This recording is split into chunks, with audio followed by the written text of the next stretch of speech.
Hello, my name is Kathryn Sturrock and I designed the brand of sugar button moulds. These are made in conjunction with Katy Sue Designs, and I'm here today at Katy Sue headquarters to talk you through how to use some of the sugar button moulds. We're going to start with the rabbit. Now the rabbit can be used in many different ways. I'm just going to bring in a couple of samples for you so you can see those. So we've got the rabbit here and a little bunny disappearing down a hole as well. So the mould is made so that you can adapt it, you can reposition the ears and the front paws and work with it in many different ways. So fantastic for Easter and also for maybe a new baby. I'm just going to bring in one more sample to show you before we work with the mould itself. So you can see here I've used the little rabbit, just the top half of him peering over the letter A, and again we've got the bunny disappearing into the letter B. So it's very adaptable, very easy to use, and I'm going to show you two different ways of working with it. So to begin with, we've got the mould itself. Now I'm just going to start with a little bit of corn flour and dust out inside the mould pieces themselves. So we've got the main rabbit, we've got the little bunny's bottom, we've got the ears, and we've also got a carrot. So you can build up a nice pile of carrots for the bunny to eat. I'm just going to tap out any excess powder. The reason we do that is just to make sure that there's no moisture in the mould itself, so it makes the clay pop out of the mould quite easily when you're ready. So what I'm going to do first is just take some hearty clay. This is just white clay taken from the pack. I'm not going to use any paint or any colours to start with. I'm just giving this a little bit of a stretch because it's been left to dry somewhat, and that is a good tip for you. Don't use the clay straight from the pack. Do allow it to dry a little bit. You'll get to know the feel of it. So when I can feel it begin to start to feel a little bit more rubbery, then I know it's easier to work with the moulds. It just helps it come out of the mould a lot easier. So I'm going to roll that into a nice smooth ball, and I'm just going to place that down the centre of the main rabbit, and then just start to feed that clay into the mould itself. So I'm just using fingertips for this. Don't worry if you have too much, we can take away the excess, and likewise if you don't have enough you can add to it as well. So don't worry too much about getting this perfect the first time. So just using the fingertips, you can see I'm just pushing it down. You want to make sure it goes really down into the mould itself, and then any excess you can start to work away with fingertips as I'm doing just there. Just use a thumb to pull away. You can start to see the shape and the outline of the rabbit appearing again now. So I can see that's nice and full. We do want a nice even amount of clay in there so it's nice and flush with the top of the mould itself. And I usually, for each of the moulds, go over the top with a rolling pin just to make sure that that's pushed down nice and firmly to pick up all that detail below. When you're happy that that's full, just use a fingertip to go around the edge, just pulling in from the outer edge inwards. This will give you a nice clean line when you take the clay from the mould, and it will also mean that you've got a nice neat finish, and it will help take that clay from the mould when you flex it. So what I'm going to do now, you'll notice actually that I've not done the ears yet. I always do the main body first and then go back to the ears rather than doing them all together. So I'm just going to pick up the mould and start to flex. Now you can see if you just pull down on the lip, you can see there how that's coming away quite easily. If you find that the clay is bending and it's not lifting from the mould, it's probably just that the clay is too wet. So allow it to dry in room temperature for say 5 minutes and then try again. You want to get it to a stage that when you flex that, the piece will just drop out. So you can see there we've got the main body of our little bunny. Now I've designed him so his arms are sticking outwards, but you can change the position of those, and I'm going to come back to that in a minute.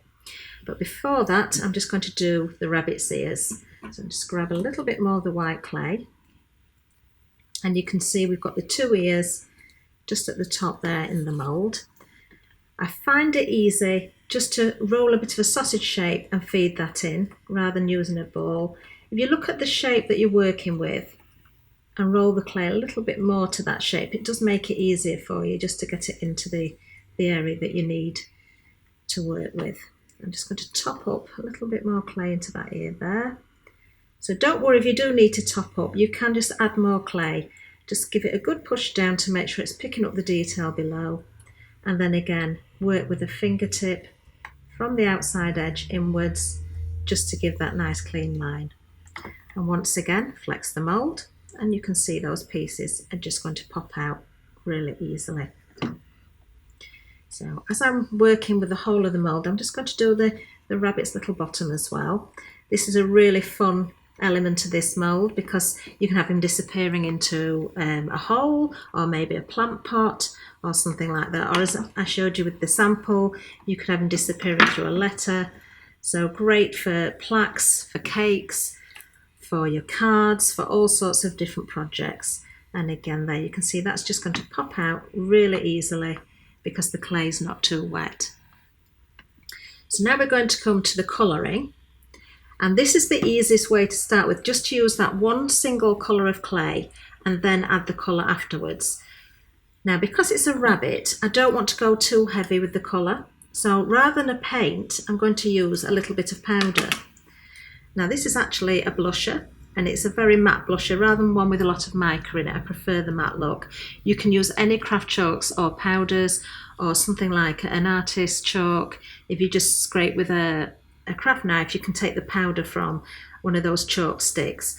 But this is just a little brush, and then I'm going to just brush inside the inside of the ear.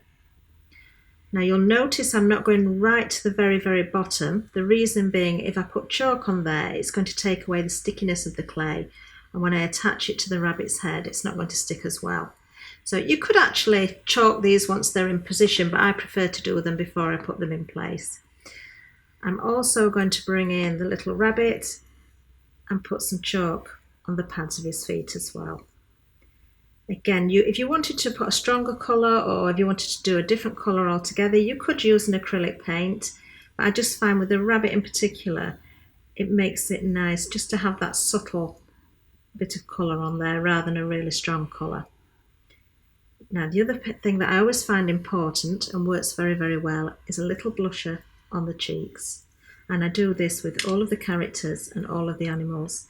It does just warm up the features a little bit. We're going to come back to the eyes in a minute, and we're going to paint the nose in so it's got a little bit more of a stronger colour there.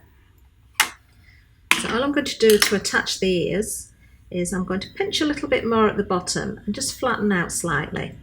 If you find that the clay has got a little bit too dry, you can add a drop of water, but you should find if there's moisture in that clay that they will just attach. So if I just turn that to the side, you can see that that's attached. So I'm going to do the same at the other side. I'm just pinching the base of the ear a little bit just to flatten it, just so that it doesn't make it look too raised at the top of the head. And then from there you can decide how you want to position those ears. So you could bend one over, or you could bend them both over. You could leave them stuck in the air. It's entirely up to you. Now we're going to move on to the eyes. So I'm just going to put that one to one side and bring in one that I made earlier that's drier. So again there, the blusher trick works very, very well. So you can do this as wet or dry, but I would let the clay dry properly before you put the eyes themselves in. Now what you could use is a seed bead, and if you're going to use a seed bead, you can actually apply that as the clay is wet, but I'm going to use some acrylic paint. So I'm just going to shake the paint up and take some from the lid itself, just because I want such small amounts. I only need a very tiny amount. Now instead of a paintbrush, I do find that one of these little ball tools works very well. This is from a set of nail art tools, and you get 4 in a pack, but they're double-ended, so basically you've got 8 different tools, and each ball is a different size. So we start from really tiny ones and work up. I'm just going to dip that little ball tool into the clay and then add that into the rabbit's eye. So you can see you've got a lot more control with the ball rather than with a paintbrush. especially if your hands are a little bit shaky, you'll find that the control is so much better. So a little bit of black, and then I'm going to bring in another one that I worked on earlier. Again, there's none of the pink on there, but I just want to show you the eyes itself. And the black has now dried, but we want to highlight the eye. So I find that a pokey tool that's got a very sharp point or a cocktail stick works very, very well. And I've literally just dipped that stick into some white paint just so you've got the tiniest amount on there. And then if you add a little dot into each eye, and that's all it takes, just that tiny little highlight tends to bring the eyes to life. Now another thing that you can do is paint the nose pink. Usually you'd find a little pink nose on a rabbit, so I'm going to stick to the traditional way of colouring. You could use the powder, but I think for the nose itself it's nice just to have a slightly stronger colour. And although this is a very pale pink, as it dries it will darken slightly. And then you'll also notice that I've put a little bit of black into the hollow of the mouth. I can do that for you on the other one that I've got dry. Now this is optional, but I find if you do this and just put the tiniest amount in, it will actually make the mouth look as though it's deeper. So you've got that hollow there, it accentuates all the features. So if I bring in one that's totally done, you can see there we've got the pink powder, we've got the eyes, we've got the little hollow of the mouth, and I've left this rabbit with his paws outstretched. But if you want to change the position, we bring back in the one that's wet, you can just reposition the little hands. So as in the sample that I showed you, which I'm going to bring back in a minute, we've got a bunny playing hide and seek. I'll just bring that sample in so you can see what I mean. So we've got one disappearing down the little hole and the other one counting to 10.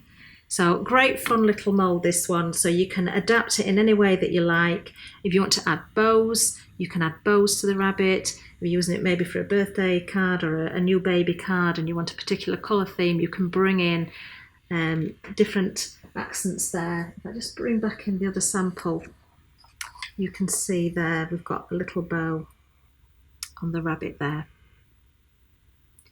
So a very easy mould to start with if you're new to the Sugar Buttons range, and as I say, great fun to work with.